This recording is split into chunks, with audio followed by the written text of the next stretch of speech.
दोस्तों नमस्कार, मैं राधेश्याम यादव और आप देख रहे हैं मेरा विद्रोही चैनल।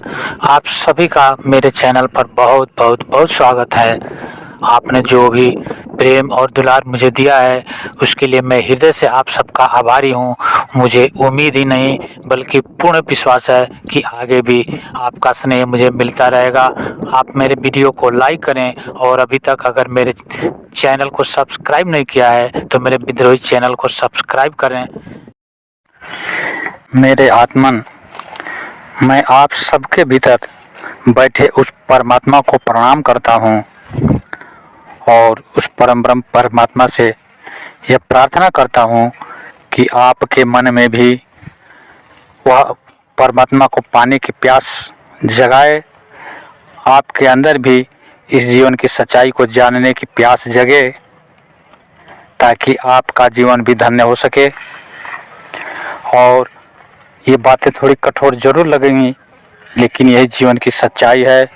और जीवन की जो सच्चाई है उससे कब तक हम आंखें छुपाए रखेंगे।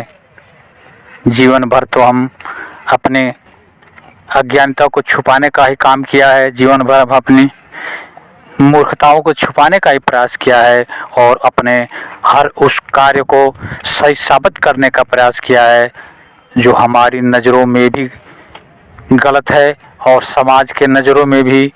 लेकिन फिर भी हमने अपने उन सभी मूर्खतापूर्ण कार्यों को सही साबित करने के लिए हजारों तर्क गढ़ लिए हैं। और हमारे जीवन में जो भी दुख और तनाव है, जो भी दुख और पीड़ा है, जो भी निराशा के बादल छाए हुए हैं, वो सब हमारे द्वारा निर्मित किए गए हैं। हम अपने ही द्वारा निर्मित किए गए जाल में उलझ कर रह गए हैं और हमारा जीवन इसीलिए तनाव से घिरा हुआ है। फिर भी हमारी आंखें नहीं खुलती, फिर भी हमारी सोच वहाँ तक नहीं पहुँच पाती क्योंकि हम अर्ध बेहोशी की हालत में हैं।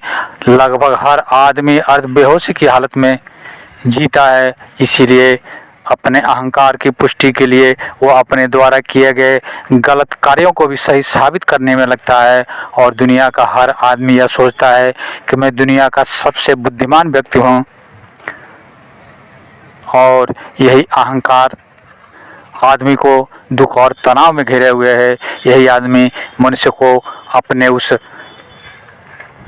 बिंदु तक पहुँचने से रोका हुआ है जिसे पा लेना हर आदमी का दायित्व है, जिसे पा लेना हर आदमी की जिम्मेदारी है, जिसे पा लेना हर आदमी के जीवन का लक्ष्य है। किंतु हम अपने अहंकार में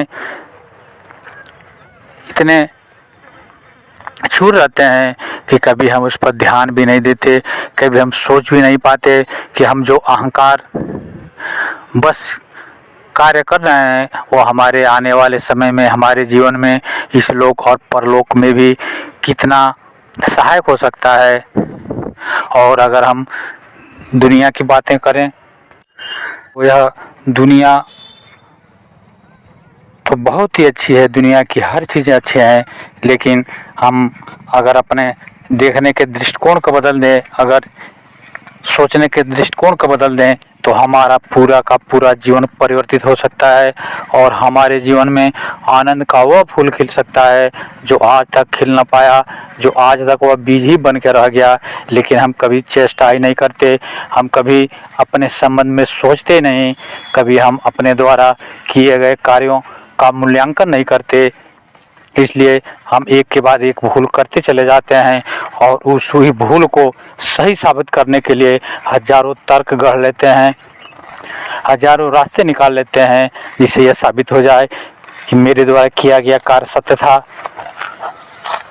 लेकिन हम भूल जाते हैं कि इस दुनिया के नियम शाश्वत है और हमारे जीवन में जो हमारा सबसे बड़ा शत्रु है क्रोध, उस क्रोध के वशीभूत होकर हम न जाने कैसे कैसे कार्य करते हैं, हमें इसका अंदाज़ा भी नहीं होता।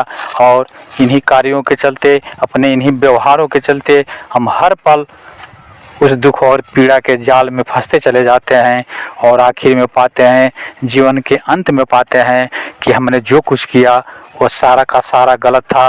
और यह ख्याल भी तब आता है जब हम अपने जीवन के आखिरी पड़ाव में होते हैं, जब हम जीवन के अंतिम पड़ाव पर होते हैं, और तब हमारे पास करने के लिए न तो शरीर में ताकत होती है, न हाथ में सुविधाएं होती हैं, और न ही करने के लिए समय होता है। हम सब कुछ खो चुके होते हैं, और फिर उस पल सिर्फ रोने और हाथ मलने के सिवा हमारे पास कुछ भी नहीं रह जाता।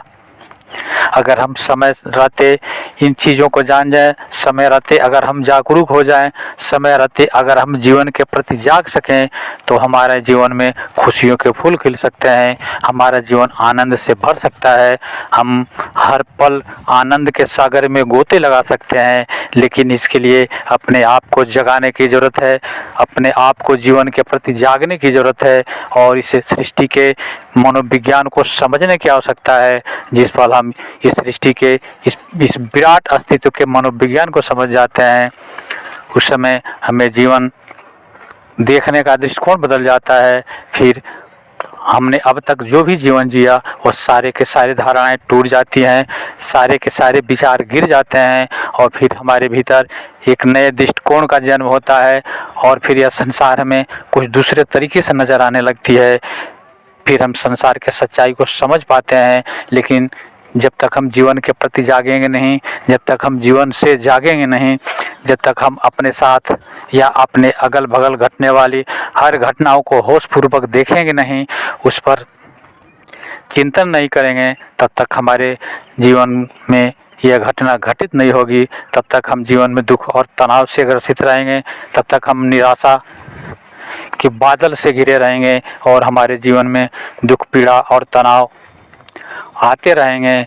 हम जन्मों जन्मों से यही करते रहे हैं, जन्मों जन्मों से हम दुख, पीड़ा और तनाव के में घिरते रहे हैं, और हमारा हर जीवन व्यतीत होता चला जाता है। हम अपना न जाने हमने कितने जन्म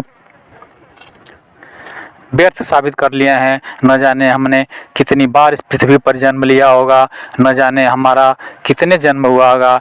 फिर हम हर जन्म में अपने आप को खोते चले गए हैं। किसी जन्म में भी हमने अपने आप को जानने की कोशिश नहीं की, अपने भीतर अपने आप को खोजने की कोशिश नहीं की, अपने भीतर छिपे उस बिंदु को खोजने की कोशिश नहीं की, जिस बिंदु को पा लेने के बाद दुनिया के सारे दुख और तनाव दूर हो जाते हैं।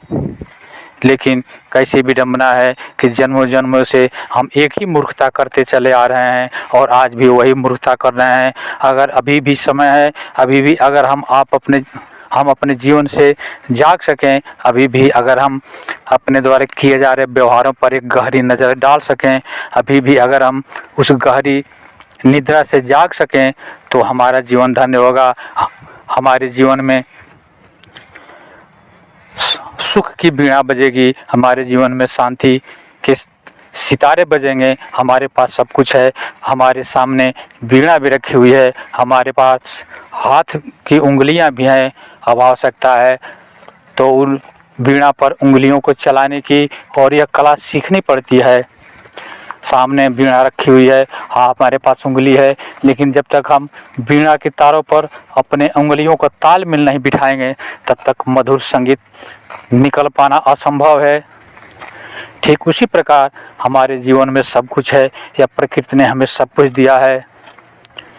बीणा हमारे सामने पड़ी है और उंगली हमारे पास है, लेकिन उस बीणा और उंगलियों के बीच तालमेल बिठाने के बदले हम अपने भाग्य को कोसते हैं, और इसीलिए बीणा की मधुर झंकार उठ नहीं पाती, बीणा की वह मधुर धुन उठ नहीं पाती, क्योंकि बीणा से मधुर धुन निकालने के लिए तो हमें बीणा और उंगलियों के बीच तालमेल बिठाना पड़ता है, और हम वह तालमेल बिठाने को राजी नहीं हैं। हम चाहते हैं कि बीणा हमारे सामने रखी है, उस बीणा से अपने आप ही मधुर धुन निकलने लगे, और हम अपने को घोषित कर दें कि यह बीणा की धुन मैं निकाल रहा हूँ। यही मनुष्य की सबसे बड़ी त्रासदी है, और इन्हीं त्रासदी के चक्की में पड़ करके मनुष्य जन्मों जन्मों से पिसता चला जा रहा है। अगर हम अपने जीवन के प्रति जाग सकें, अगर हम अपने उस गहरी नींद से जाग सकें, तो हमारे जीवन में उस बीणा की ऐसी मधुर धुन निकलेगी, जिसे सुनकर हम ही नहीं बल्कि अब पूरी दुनिया झूम उठेगी। और वही परमात्मा है। परमात्मा को पा लेने के बाद जिस बीणा की आवाज़ आती है, वह वीणा अपने आप में दिव्य होती है और इस वीणा के झंकार से मनुष्य का रोम रोम, इस पूरे विराट अस्तित्व का रोम रोम झंकृत हो उठता है। तो अगर आप भी अपने जीवन में उस वीणा के मधुर धुनों को, मधुर तारों को छेड़ना चाहते हैं तो आप अपने भीतर बैठे उस बिंदु को ढूंढें जो आपके भीतर है, और जिसे पा लेने के बाद कुछ भी पाने के लिए शेष नहीं रहता। मित्रों, आप मेरे इस वीडियो को लाइक करें और मेरे विद्रोही चैनल को सब्सक्राइब करें। मिलते हैं अगले वीडियो में एक नए विषय के साथ। तब तक के लिए नमस्कार, जय हिंद, जय भारत, वंदे मातरम।